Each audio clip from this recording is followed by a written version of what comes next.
me those questions, I will have no opinion because I am a native of Pittsburgh, Pennsylvania. So,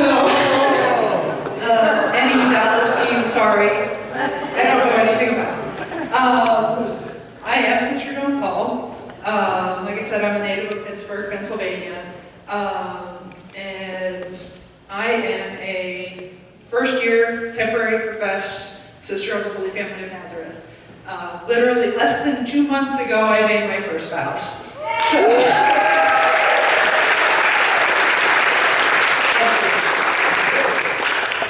So for the past couple of years, I was actually in Chicago, where our novitiate is, in an intensive time of prayer and sermon. But before we get to all that, I've been asked to tell you a little bit about my story and how I got to this point today.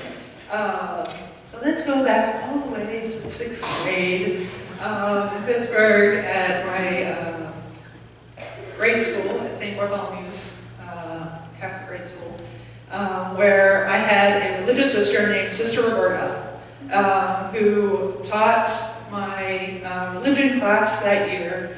And this woman is probably the funniest sister I've ever met and most down-to-earth woman that you could ever ask to have in your life.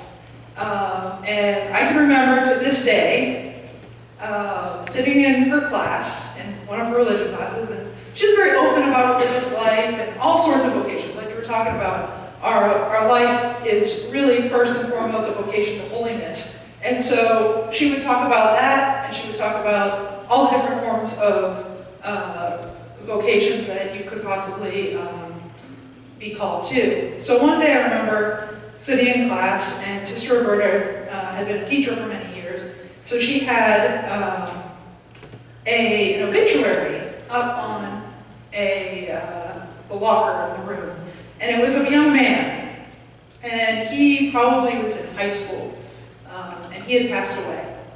And so one of the kids in my class raised his hand and said, "Have you ever outlived another student, or is this the first one?" And she very honestly, she was a very honest, brutally honest, I like to say, brutally honest woman, who said, "No, it's not the first time, and it won't be the last. And let me tell you, you're all going to be called to different things. You know, some of you are going to be doctors and lawyers. Some of you are going to be mechanics. Some of you are going to be nurses. Some of you are going to be dead or in prison by the age of 18.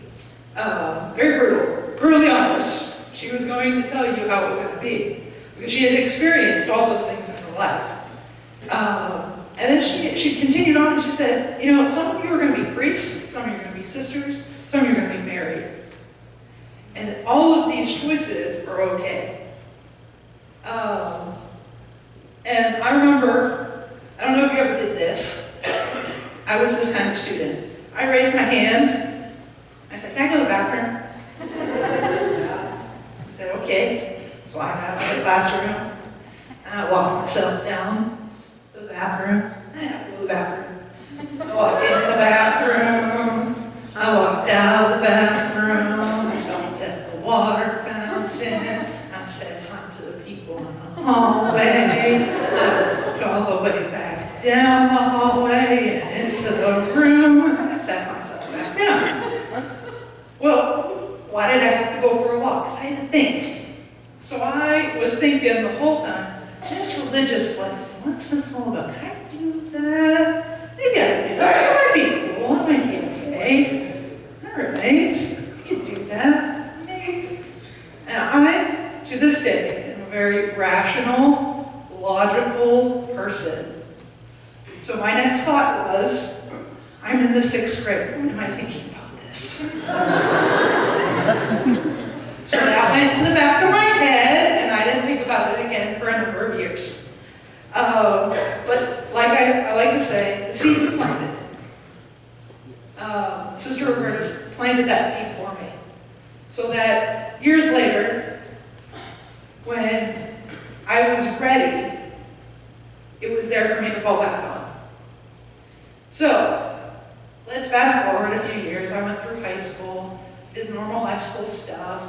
I was an avid soccer player, still love soccer.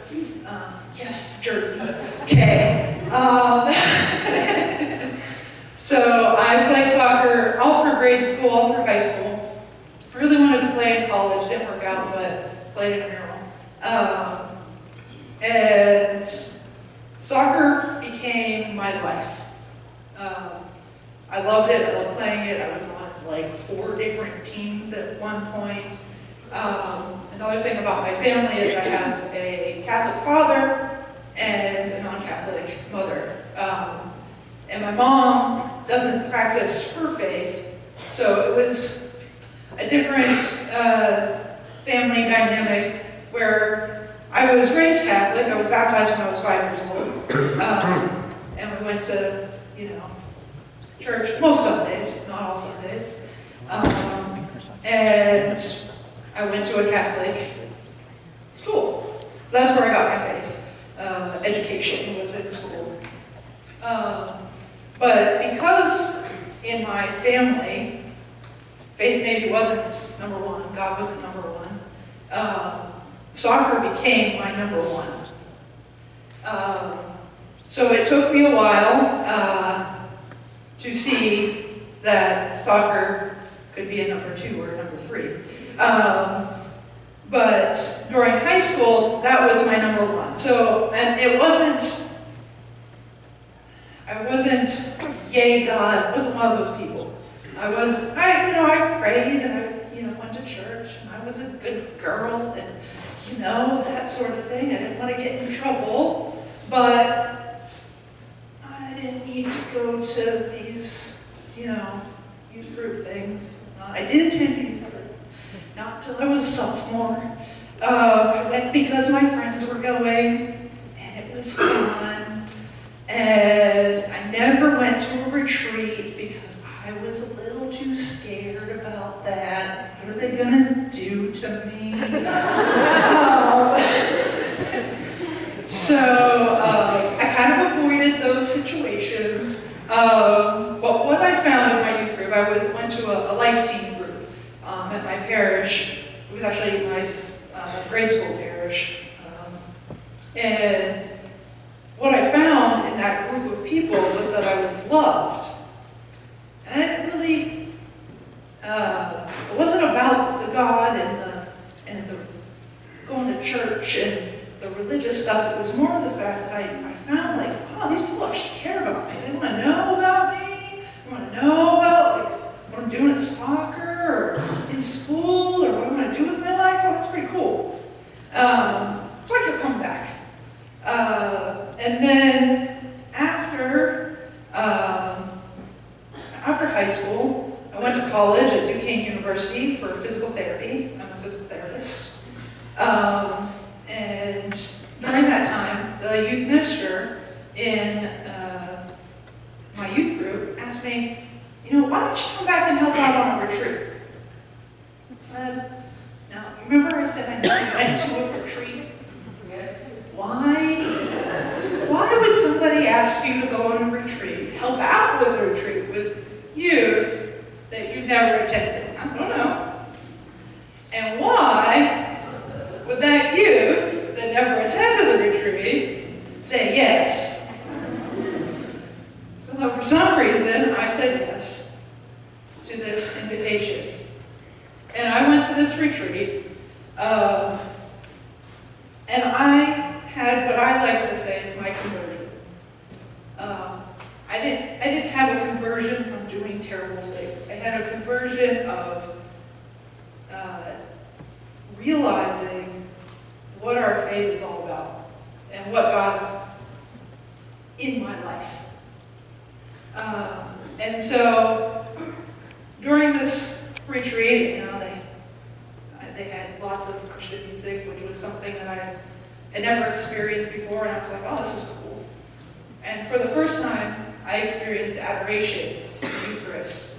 And all the years of Catholic education that I had, and they had never exposed me to the Eucharist and adoration. And I thought this was amazing. I was literally, it was a tiny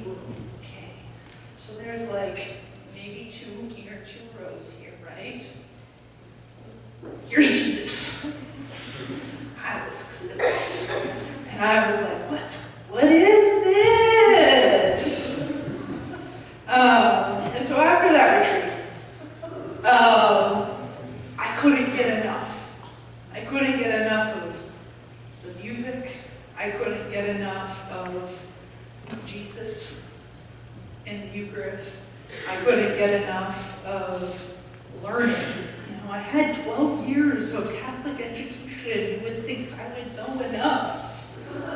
I didn't know enough. And the youth minister asked me to come back after that retreat and continue to help out. And that began my journey to where I am today, I would like to say. I helped out with the youth group for 7 years. And in that time, those thoughts, that little seed that was planted way back in the 6th grade, started sprouting. And I thought I was crazy. Literally, I thought I was crazy. You know that game? Oh, it's like a groundhog or something, and they pop up, and you're supposed to hit them. Okay? This is what I was doing with my thoughts. They pop up, and I'm like, no! I don't want to think about you. But as time went on, the game beat me, okay? So I thought I was going crazy, but around April 2nd, 2005, our now Saint John Paul II,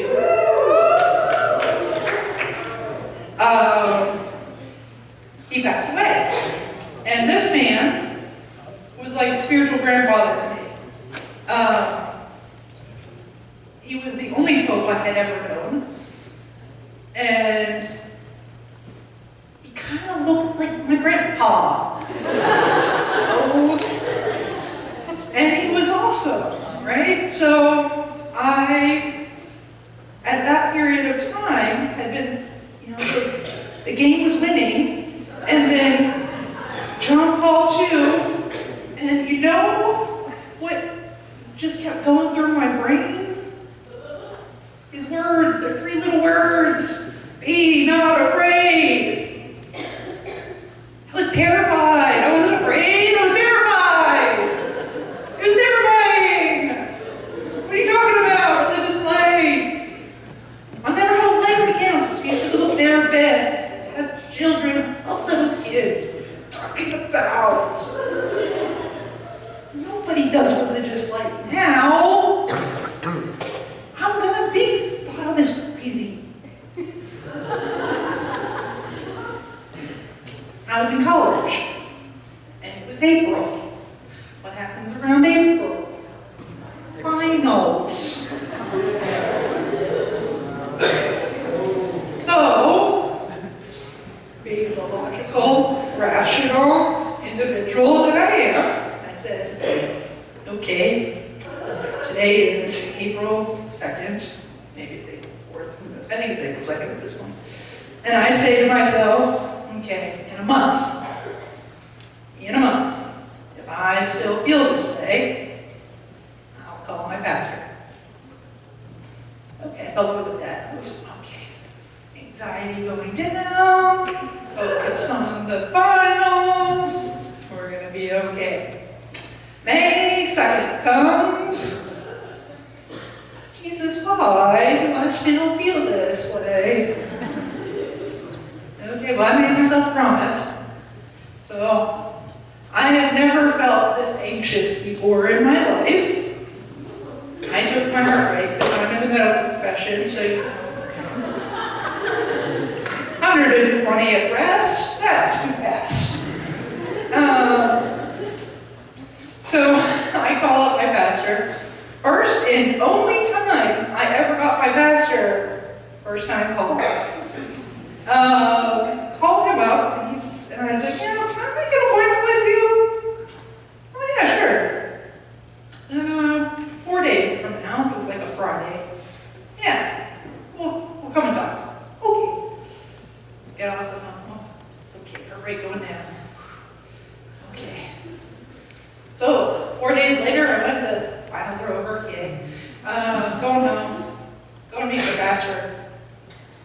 And I sit down, and I'm like, I'm going to start this one. I'll just say it. Okay, Father, I feel like I'm being called to be a sister.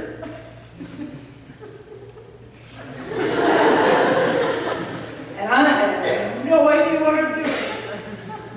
And I'm scared. Among other words. And so, he had the strangest reaction to me at that time.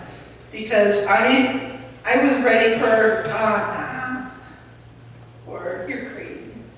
And his reaction was, this is so great. This is great news. This is wonderful.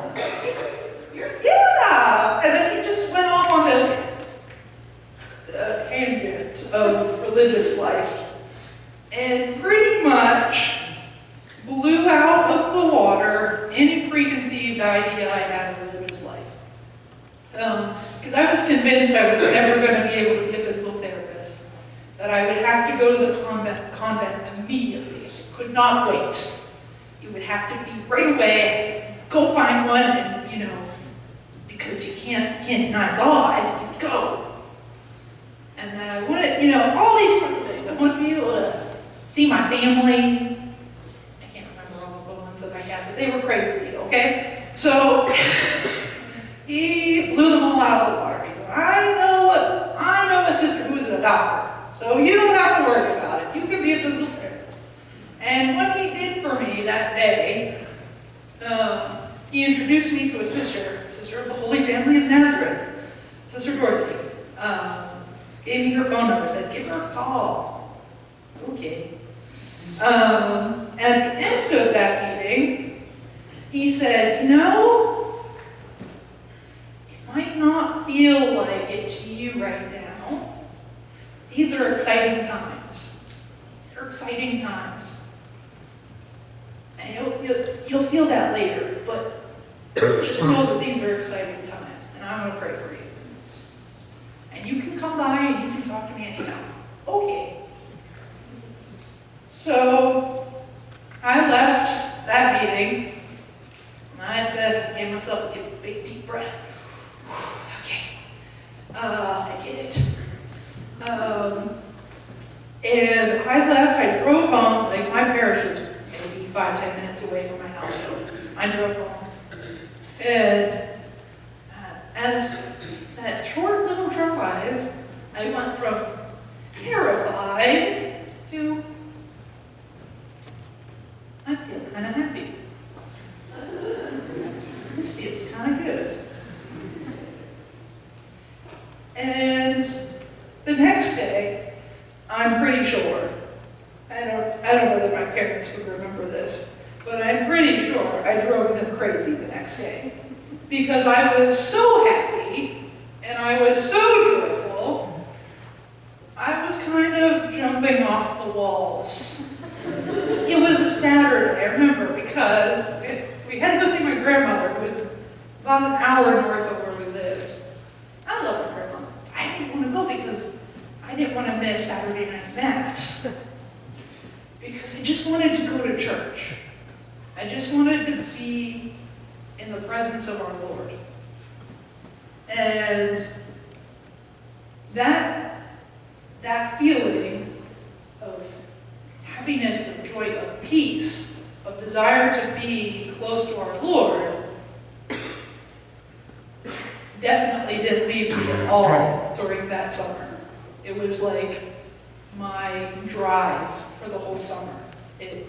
Everything revolved around that feeling and what I did.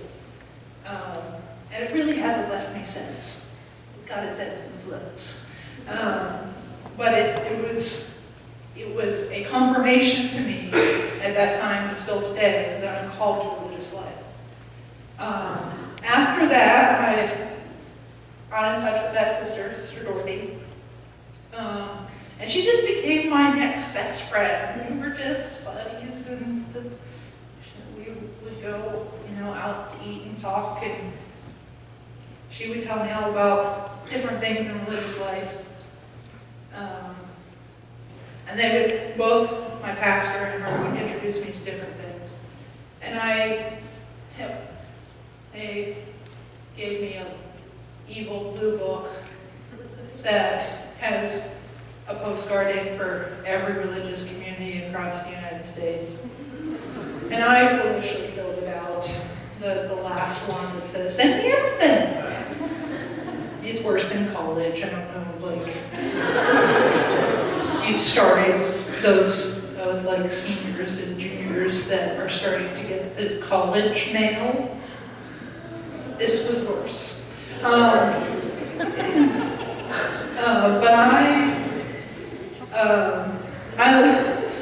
I looked at most of it. I threw some of it away, to be honest.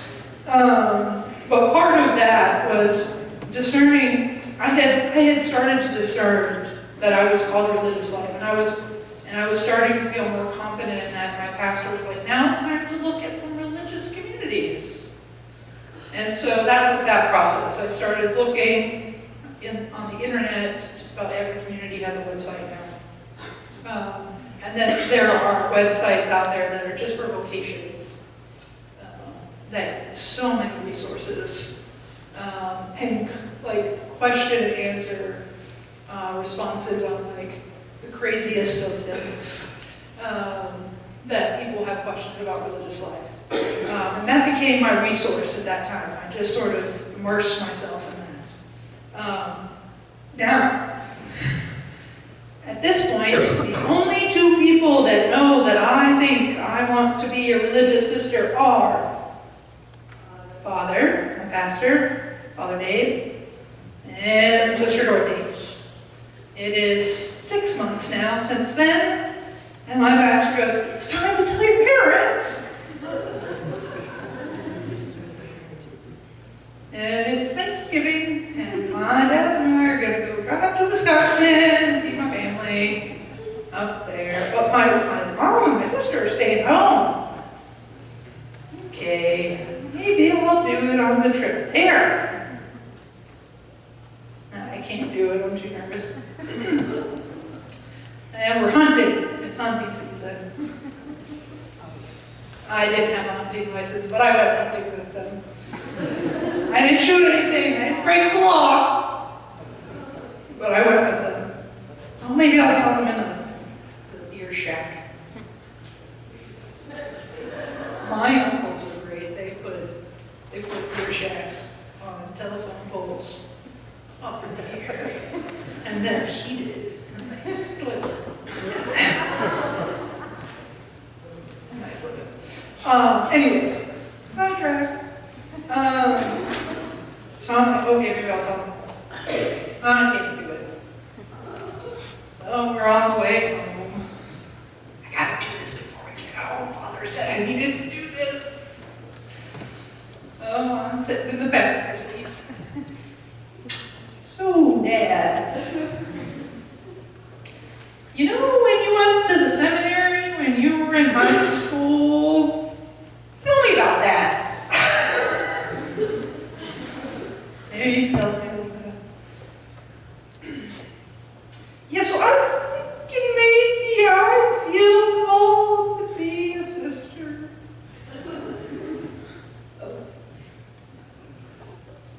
Okay. I guess I'm not too surprised. I'm gonna have to think differently about you from now on. My dad's a planner. So my dad planned from the day that I was born to have enough money for me to go to college and then some for retirement. So I had to think a little bit differently about my life. Now, telling my dad was the easy part. Remember, my mom is not Catholic. So I don't know what to tell her. Dad's like, you want me to tell her? No, I think that's one for me. So, my mom's watching TV. She's about to go to bed.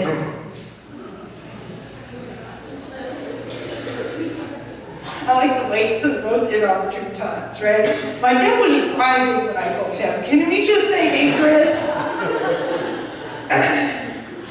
So my mom's watching me, she turns off the TV. I'm like, Mom, can I tell you something before you go to bed? So I tell her, she goes, okay, that makes sense. I'm not really surprised. Whatever makes you happy. I'm gonna go to bed now. Okay, that was anticlimactic.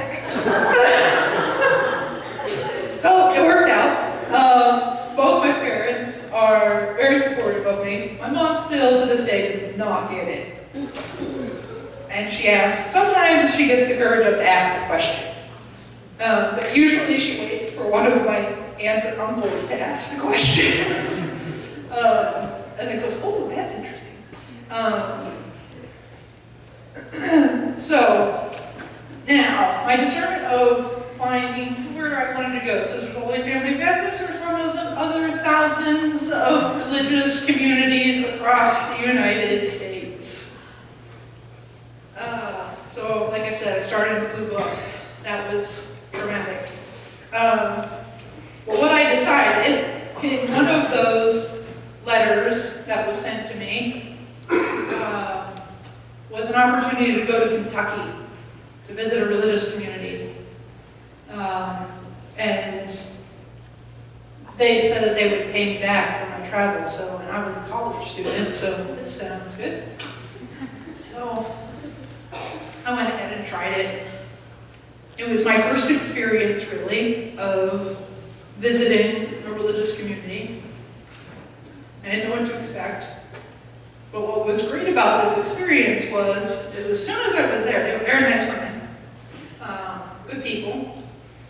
But as soon as, I got there and, a couple days in, this isn't for me. Something just don't fit. And I was like, okay. And I went back. By this time, I had told a lot more people, friends, family, that sort of thing. So I was talking to a friend, and that just didn't fit. But the friend was like, well, that's good, You know what you don't want. So we go to the next one. See what you want. Narrow it down. Now I have this sister in my parish, Sister Dorothy, but the whole time she was just a friend to me. She wasn't selling her community to me. And that was what was a grace for me, is that she wasn't selling the community to me, because you're fresh meat out there sometimes. So it was very nice to have a friend to go to and talk to. But I visited a number of communities around Pittsburgh. The TORs, you saw one of the TORs in one of those videos, in the Imagine Sisters video. I visited them for a week. I loved them, wonderful people. Really thought I was called there. Went to visit for the week. A lot of this fits, I like it. I'm very, like a Franciscan, pulled to my spirituality. This is nice. Something's not right. I don't know what it is. Doesn't feel right. Visited another Franciscan community, same thing. By this point, I was feeling a little jaded about this whole process. I was like, am I ever going to figure this out? I feel called. Why can't I just find where I'm supposed to go?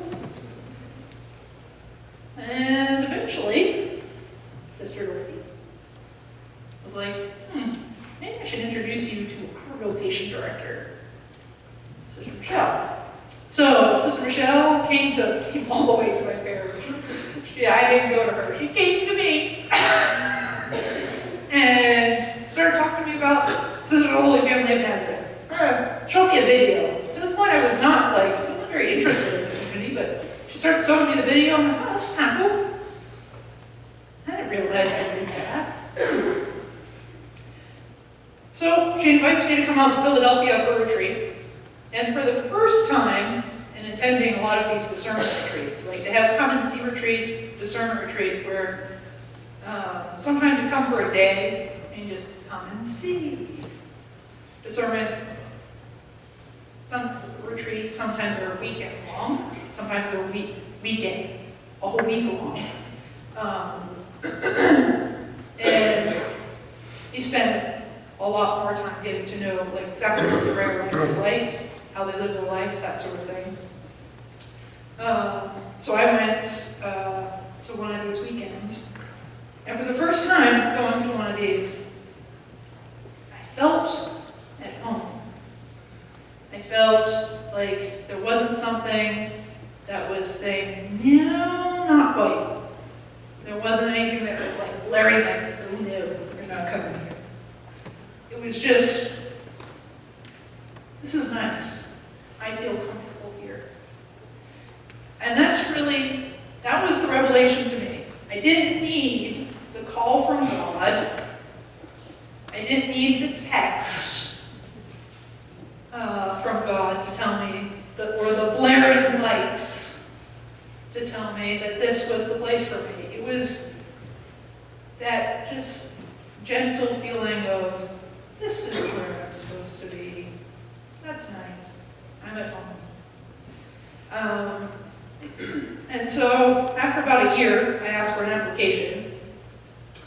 And the process of entering religious life can be a little confusing and long. So I entered as an affiliate into the Sisters of the Holy Family of Nazareth. I moved from Pittsburgh to Texas, never lived outside of Pittsburgh in my entire life. Moved to Texas, I didn't know anybody, not even the sisters. That's stress.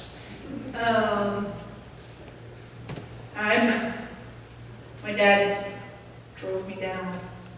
I cried the whole way he drove. But I got here and I lived in Grand Prairie where Sister Mary Paul lives now. And I lived there for almost 2 years. During the process, I was an affiliate for just about over a year. And in that stage, we work in our regular jobs. So I worked as a physical therapist. You're not a member of the community, but you live and pray with the sisters. As a postulant, that's the next stage, which I was for about 9 months.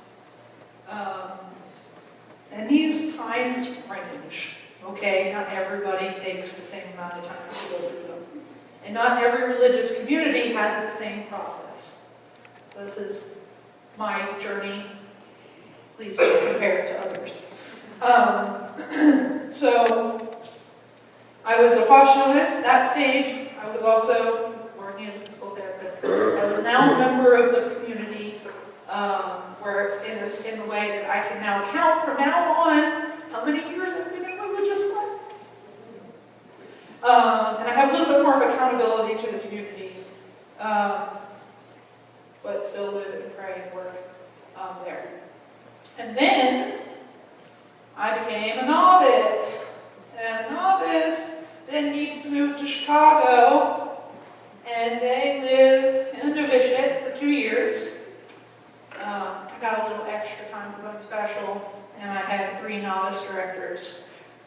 So they gave me a little extra time because of all the crazy confusion and transitions that were going on. And so during the novitiate, it's a very specific time where we get to have, we leave our work, our job, our ministry, and we just have time for prayer, living in community, study, and discernment. Well, this is really for us. And it's an amazing, blessed time. Sometimes it's really difficult. I'm not gonna lie. Sometimes it's very difficult, as many things are in life. But you learn a lot about yourself, a lot about others, a lot about your relationship with God. And what I learned during that time was that God had a plan for me. I don't know what it is, but He's got one. And if I can have that mustard seed of faith, He's going to do great things. So March 15th of this year, I made my first vows. And I got this get up. I like it. And I got my new curls. I got my new black veil.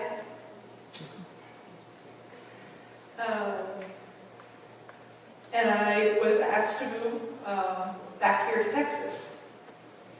Yeah, that wasn't my reaction when I was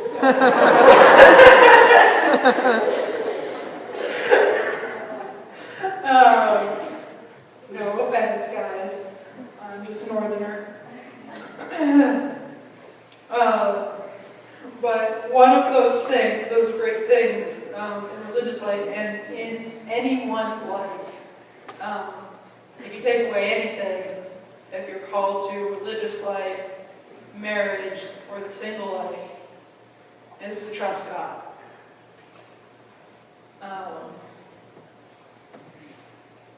And sometimes that is to trust God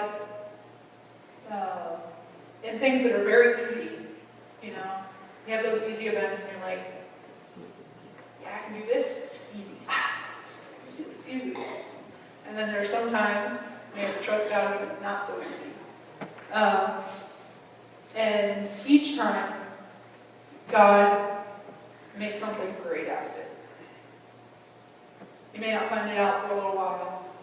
It might be after you left someplace that was so hard that you look back and say, I learned something there that I could have not learned anywhere else, and that will make me a better person in the long run. And it was an amazing grace to have. And so I am here now. I just got a job in physical therapy.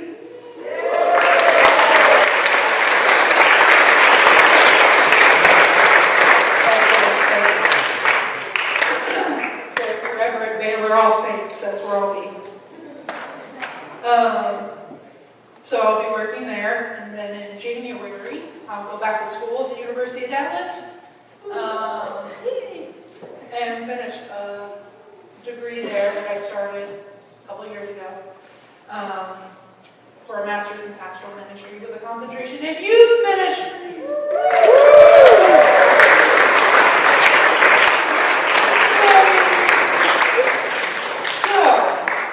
I don't know if I covered everything or if I've gone far too long because I'm terrible at this kind of thing.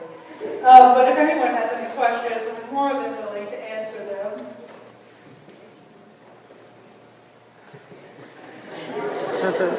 I see it. Have you ever had the thought about children? Oh, yes. The question was, have you ever had the thought of having children? Yes. And it's funny, when I first started discerning, having children wasn't a big deal to me. It was like, I can do without. I'm okay. It was like a grace. Like,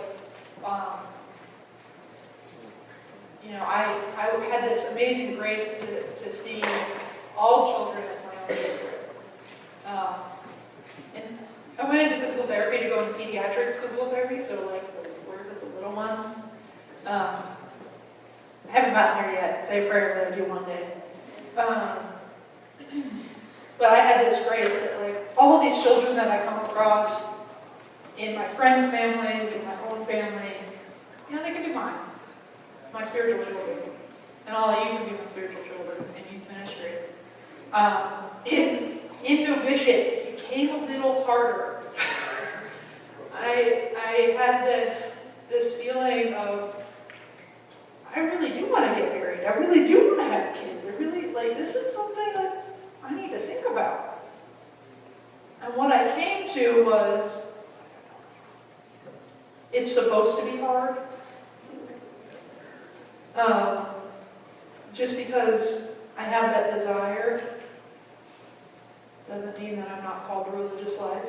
And actually that desire is holy and will make me a better religious because I'll understand a little bit more. Yeah, but I thought about it. Yeah, I love kids. They're cute. And can be terrors. Any other questions? What's that?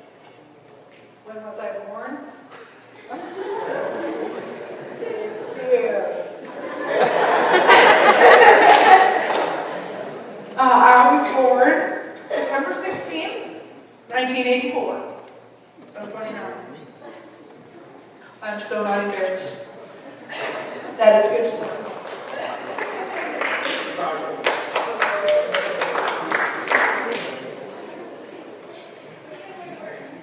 What am I going to wear to work? That's a good question. I'm not going to wear this.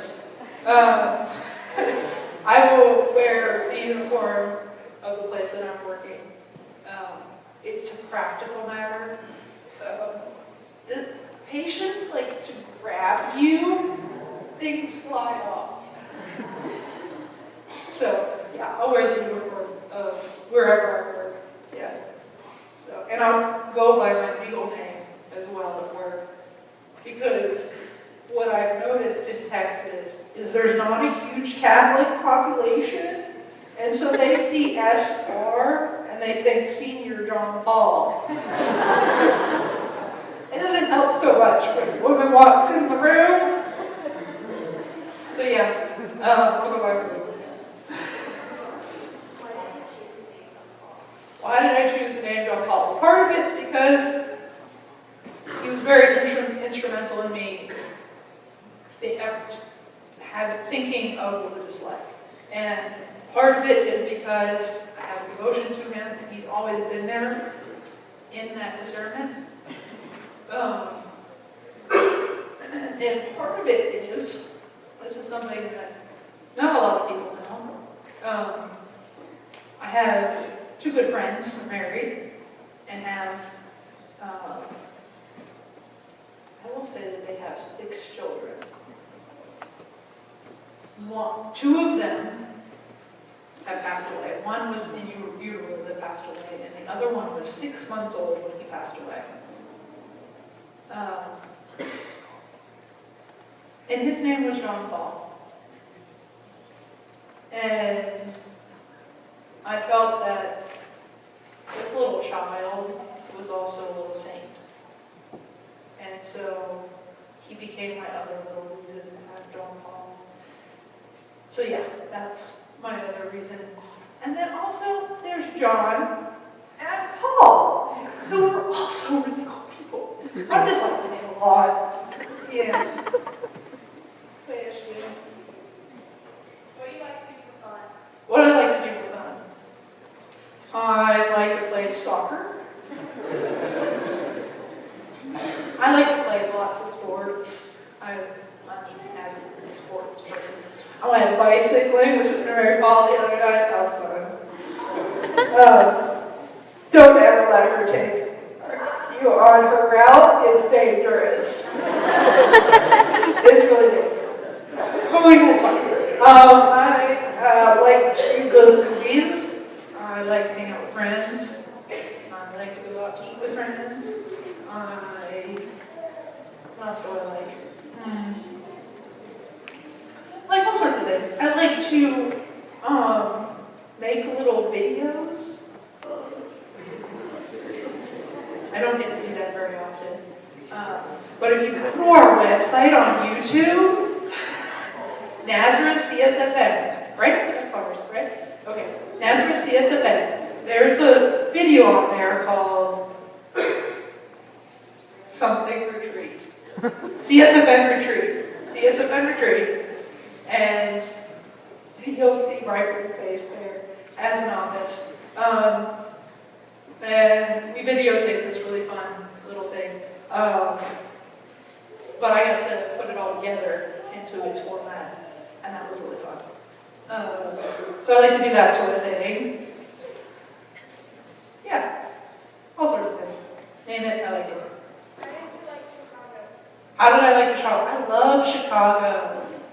I love Chicago. You know why I like Chicago? It's really close to Wisconsin. And I really like Wisconsin cheese. And I just like Wisconsin. I love Wisconsin. Wisconsin's beautiful. If you ever get a chance, go to Wisconsin, it's beautiful. Okay, not during the winter time and not up north, because that's crazy. It's tundra, okay? But other times it's beautiful. All right, another question. Yeah. Okay, so how do I get paid as a physical therapist? I do get paid. It goes on my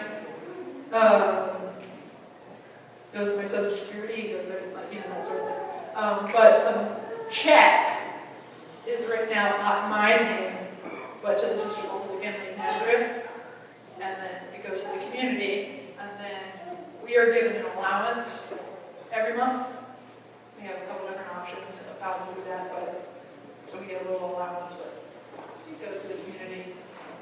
But we get the benefits of the work, health insurance, that sort of thing. What's your favorite topic? Favorite soccer team.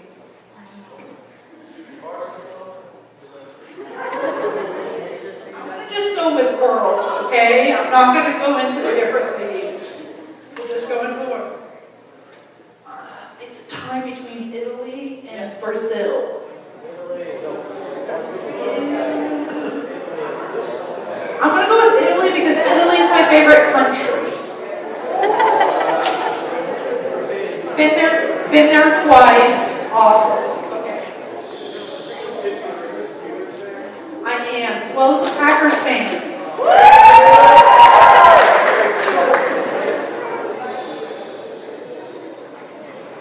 Both of you go. It's okay. Why did I quit soccer? I didn't really quit soccer.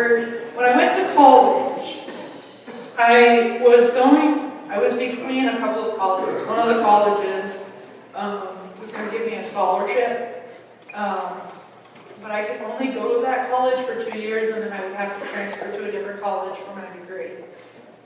So I decided not to go, and to go to the college just for my degree. And at that college, I wanted to play soccer for that college, but the coach wasn't very nice. Just gotta be honest, she wasn't very nice. At the interview, she sat down at her desk and she brought her lunch and she ate it while we were talking. Poor etiquette. But so I just decided I wouldn't want to play for her anyways. So we had an intramural soccer team in college, so I played there. And then school just got too busy. I couldn't play that anymore either. So school career became more important after that. I did play some, it wasn't really intramural, but it was like amateur league stuff. And that sort of thing. But moving and whatnot, if you know a soccer team now, let me know. Do you have a question too? Yes. So you said you had to talk to all the sisters. How do I organize the schedule? Yeah, so our schedule is different in every house, but we try to pray morning prayer together. Go to Mass usually in the morning. Sometimes sisters, depending on their work, have to go to an afternoon or evening Mass. But we try to go to Mass every day. And then we go to our ministry, whatever that might be. Some sisters work in a hospital, some sisters work in a parish, some work for the diocese. Some of our sisters here in Grand Prairie work in the house. We have a lot of retired sisters here, so they take care of the sisters. We also have a retreat center here, so some of the sisters take care of the retreat center. We have like a vast array of different ministries that that each sister does. We try to do it based on their gifts and talents. And as long as we're ministering to some aspect of the family, that goes with our charism. And then after our ministry, come home, we usually have evening prayer together, dinner together, and then recreation together.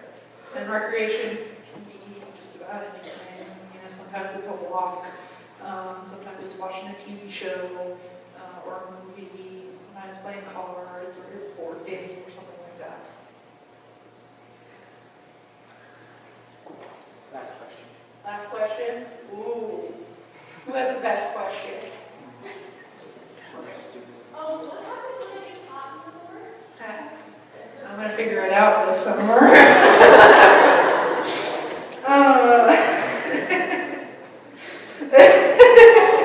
You fan yourself. I do this. I roll up the sleeves a little bit. They're actually, I wear the gray habit in the summertime. It's a little bit lighter. We have a gray habit. There's actually some white ones, but not that many people wear them.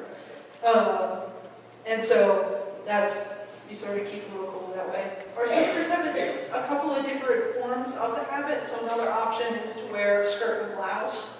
And so sometimes that's a little cooler form to go with.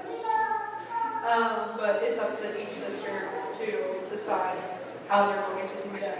And that cute one can come over here later. So that answers questions. I'm sorry, I think it's the last question.